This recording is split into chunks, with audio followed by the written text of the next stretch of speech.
बिस्मिल्लाहिर्रहमानिर्रहीम। मेरा नाम मोहम्मद इस्माइल है। आज हम बात करेंगे जद्दोजहद की अहमियत पे। अजीज साथियों, अगर हम इस पूरी कायनात का जायज़ा लें तो पूरी कायनात का वजूद मैं ये कहूँगा कि जद्दोजहद की वजह से ही कायम है। आप एक एटम को ही ले लें कि एटम के इलेक्ट्रॉन मुसलसल एक जद्दोजहद करते हैं ताकि उसके अंदर जो तवानाई है वो महफूज रह पाए और एटम का वजूद कायम हो। और इसी तरह एक हमारे पास मिसाल है सोलर सिस्टम की, कि सोलर सिस्टम के चौगिर्द जो अजसाम गर्दिश कर रहे हैं वो बेसिकली अपनी बका के लिए वो जदोजहद कर रहे हैं। अगर वो ये जदोजहद करना छोड़ दें तो शायद वो तबाह हो जाए। तो बिल्कुल इसी तरह तमाम जितने भी हमारे इर्द गिर्द जो दूसरे जानदार हैं या हम इंसान हैं, तो हमारे अंदर भी अल्लाह ताला ने एक ये जदोजहद का सरिश्ता रखा हुआ है कि हमारे जिस्म के सेल हैं, हमारे जिस्म के मुख्तलिफ जो सिस्टम्स हैं वो एक मुसलसल जदोजहद के अमल में से गुज़र रहे हैं और इसीलिए हमारा जो वजूद है वो कायम है। ये तो बात हो गई हमारे जिस्म के अंदर की, कि हमारा जिस्म अपने वजूद को किस तरह कायम रखे हुए है। लेकिन अगर हम जदोजहद की एक और एंगल से बात करें, वो है हमारी समाजी ज़िंदगी और हमारी समाजी ज़िंदगी में होने वाली तरक्की के लिए जदोजहद। तो बिल्कुल इसी तरह अजीज़ साथियों, अगर हम अपने समाज में रहते हुए जदोजहद करेंगे, तालीम हासिल करेंगे, मुख्तलिफ स्किल्स जो हैं वो हम सीखेंगे, तो ये बेसिकली एक कह लें कि हमारे बका की जदोजहद है। ये हमारी अपनी इनफरादी और सोसाइटी की तरक्की की एक जदोजहद है। लेकिन बात सिर्फ जो ना वो चंद उलूम सीखने की नहीं है कि हम चंद उलूम सीख लें और हम ये समझ लें कि हमने तरक्की कर ली और हमने अपनी जितनी जदोजहद थी वो कर ली। जदोजहद तो नाम है, मतलब पैदाइश से लेकर आखिरी दम तक हिम्मत करना, मेहनत करना और अपने आप को और अपनी कौम को तरक्की देना और उसके लिए स्ट्रगल करना।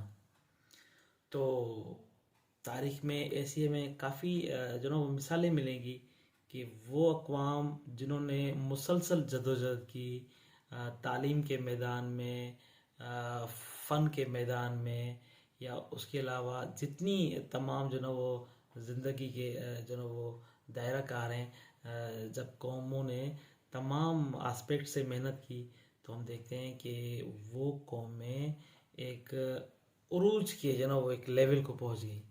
और जिन कौमों के अंदर जुमूद और काहली हमें नज़र आती है, तो उन कौमों का तो हम देखते हैं कि तारीख़ में कहीं पे नाम ही नहीं मिलता। अगर मिलता भी है तो अच्छे अल्फाज में उनका नाम नहीं मिलता। तो जद्दोजहद और तरक्की का एक बाहमी और मजबूत रब्त है। लेकिन यहाँ पे सवाल एक पैदा होता है कि जद्दोजहद किस दायरे में रहकर करनी चाहिए, उसका क्या डायरेक्शन होना चाहिए, जद्दोजहद का क्या मकसद होना चाहिए।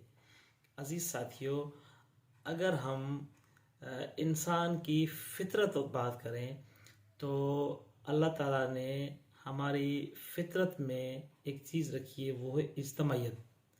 कि यानी इंसान फ़र्द वाहिद की सूरत में इंसान का ज़िंदगी गुजारना बहुत ही मुश्किल होता है। इंसान इज्तमाइयत के लिए बनाया गया है। इंसान मिल के रहने के लिए उसका जो सॉफ्टवेयर है या उसकी जो प्रोग्रामिंग है वो इस तरह की गई है, वो आपस में मिल के ही रह सकते हैं और तरक्की कर सकते हैं। देखें, इसकी अगर हम फिर से एक मिसाल लें कि एक फ़र्द वाहिद के लिए रहना नामुमकिन तो नहीं, लेकिन बहुत चैलेंजिंग होगा। अगर हम एक सोसाइटी में रहते हैं तो वहाँ पे हमारी ज़रूरियात कुछ इस तरह बनी हुई हैं कि हम एक दूसरे की ज़रूरतों को पूरा करते हैं। हम कोई भी चीज़ इस्तेमाल कर रहे हैं तो उसका हम बगौर जायज़ा लें, उसके पीछे हज़ारों इंसानों की मेहनत शामिल है। अजीज साथियों, अगर हम मुआशरे में मिल के रहते हैं और मिल के रहने में ही तरक्की है, तो यकीनन जो जद्दोजहद का मकसद है वो ये होना चाहिए कि एक इज्तमाही मुआशरा कायम करना चाहिए।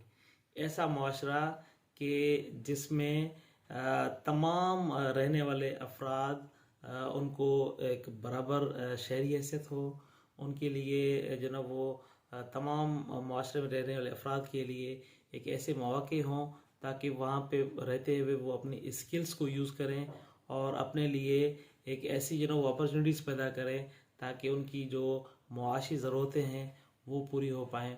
और ये तभी जो ना वो मुमकिन होगा कि जब हम मुआशरे की तरक्की के लिए, जदोजहद के लिए उसका जो फ़लसफ़ा और फ़िक्र हो वो एक ऐसे सोर्स से हासिल करें कि जो इंसानी फितरत पे मबनी हो।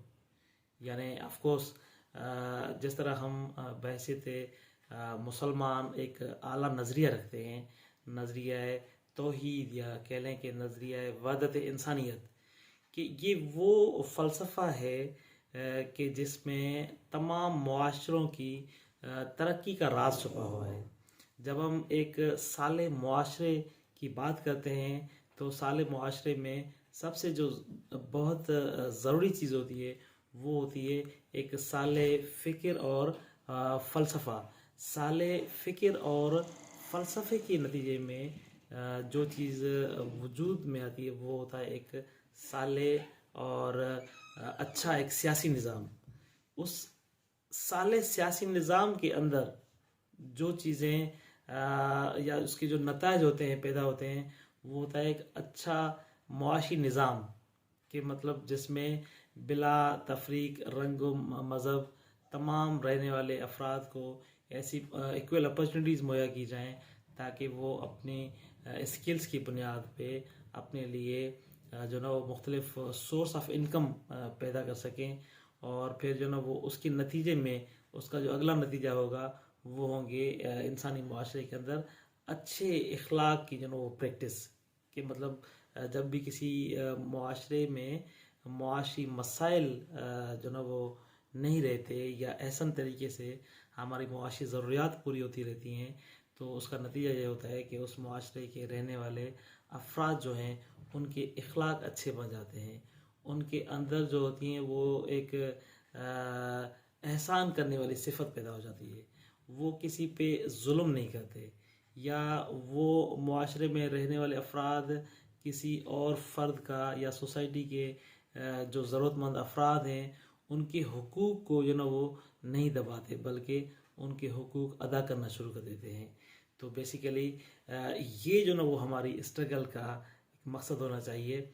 और अगर हम देखें तो अगर हम ऐसी स्ट्रगल करेंगे, ऐसा जो ना वो बाइखलाक मुआशरा बनाएंगे कि जिसमें समाजी तौर पर, मुआशी तौर पर और सियासी तौर पर एक अदल का निज़ाम हो तो यकीनन ये दुनिया जो हमारी वो एक जन्नत बन जाएगी। अगर हम कुरान पाक की रोशनी में जन्नत की मिसाल लें जो कुरान पाक में अल्लाह ताला फरमा रहे हैं कि मतलब जन्नत की क्या निशानियां हैं कि जन्नत वो जगह है जहाँ पे कोई खौफ नहीं होगा और जहाँ पे भूख नहीं होगी। तो उसका क्या मतलब हुआ कि जन्नत ऐसी जगह है जहाँ पे अमन होगा और जन्नत ऐसी जगह है जहाँ पे खुशहाली होगी। अगर हम अपने इस मुआशरे को एक साले फ़िक्र पे मबनी एक मुआशरा तश्कील दें तो यकीनन हमारी ये दुनिया भी जन्नत बन जाएगी और हमारी आखिरत भी जन्नत बन जाएगी। यकीनन ये वीडियो आपको अच्छी लगी होगी और अगर हम इन चीज़ों पे थोड़ा सा मुताल्ला करना शुरू कर दें तो यकीनन इसका जो इम्पेक्ट आएगा वो हमारे इनफरादी जो अखलाकियात है उस पर तो आएगा ही आएगा, लेकिन उसके साथ पूरा मुआशरा भी तरक्की करेगा। Thank you very much.